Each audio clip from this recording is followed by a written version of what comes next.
আমি আমার বাড়ির থেকে আমার বাচ্চা কাচ্চা রওনা দিছি। আমি আমার ভাগ্নির বাড়ি ধরিলামে যাবো আমরা। তো ওই আমি আগরতলার থেকে এদিকে উদয়পুর দিকে যেতেছি, ওই গাড়িটা দেখতেছি আমি সোজা সুজি এসে আমার সামনাসামনি ফ্রেশ টু ফ্রেশ মেরে দিতেছে।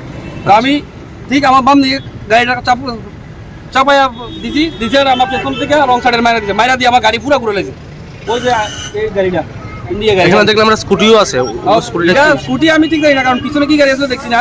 ডাইরেক্ট আসলে আমার পেছন থেকে মেরে দিছে, আমার পিছনে টাকাটা মেরে ডাইরেক্ট মেরে দিছে। মানে আপনি যদি মেইন রোডে থাকতাম গাড়ি লিয়ে এসে তাহলে আমার একদম ফেস টু ফেস মেরে দিলে। ওই গাড়ি চালক এখন কই আছে আমি ঠিক কইতে পারি না। এখন তো আমি তো আমার নিজের গাড়ি লই ব্যস্ত। আমার বাচ্চা কাচ্চা কতজন আহত হইছে? আহত এমনি ঠাকুরের কৃপায় কোনো কিছু হইছে না, আমার বাচ্চা কাচ্চা ঠিকই আছে। ওই 2 নম্বর গেট একটা স্পেশাল কল পাইছি। তো আমরা ইনজুর্ড পারসন বিশালগড় মহকুমার হাসপাতালে পৌঁছে দিয়েছি। এটা কটার সময় ঘটনা হয়েছে? ঘটনাটা এখনই হয়েছে। টাইম কত? হ্যাঁ, টাইমটা 3:12 বাজে। ও 3টা ধরেন না 8-9 আমরা কলটা। যিনি অ্যাক্সিডেন্ট হয়েছে উনি কি পুলিশ পার্সোনাল? হ্যাঁ, পুলিশ পার্সন। কোন থানায়? কোন থানায় রেপোর্ট? ঠিক আছে। পেশেন্ট আইলো অ্যাক্সিডেন্টে, 2 নম্বর গেটে অ্যাক্সিডেন্ট হয়েছে।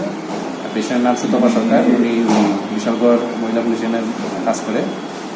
তো ওনার মাথাতে পায়ে আর হাতে চোট পাইছে, গভীরভাবে চোট পাইছে। আর ওনার আমরা থেকে ফার্স্ট এড দেওয়ার পরে ওনারে এই জিএমসিতে রেফার করা হয়েছে, জিপিতে রেফার করা হয়েছে। ঘটনাটা কোনখানে হয়েছে? এই বিশালগড় 2 নম্বর গেটে।